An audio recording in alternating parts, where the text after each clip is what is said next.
ನನ್ನ ಹೆಸರು ಜಯಲಕ್ಷ್ಮಿ ಅಂತ. ನಮ್ಮ ಯಜಮಾನರು ಪ್ರೈವೇಟ್ ಕಂಪ್ನಿಯೊಂದರಲ್ಲಿ ಕೆಲಸ ಮಾಡ್ತಿದ್ರು.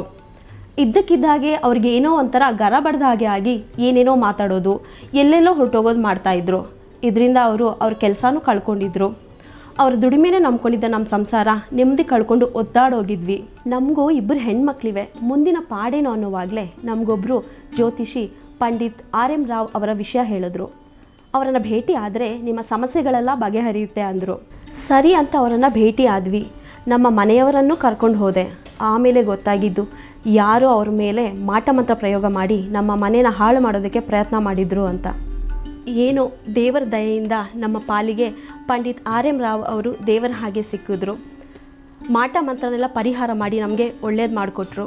ಈಗ ನಮ್ಮ ಮನೆಯವರಿಗೆ ಅದೇ ಕಂಪ್ನೀಲಿ ಮತ್ತೆ ಕೆಲಸನೂ ಸಿಕ್ತು. ಕಳೆದು ಹೋಗಿದ್ದು ನಮ್ಮ ನೆಮ್ಮದಿ ನಮಗೆ ವಾಪಸ್ಸು ಸಿಕ್ತು. ಇದಕ್ಕೆಲ್ಲ ಕಾರಣರಾದ ಪಂಡಿತ್ RM ರಾವ್ ಅವರಿಗೆ ಎಷ್ಟು ನಮಸ್ಕಾರ ಹೇಳಿದ್ರೂ ಸಾಲೋದಿಲ್ಲ.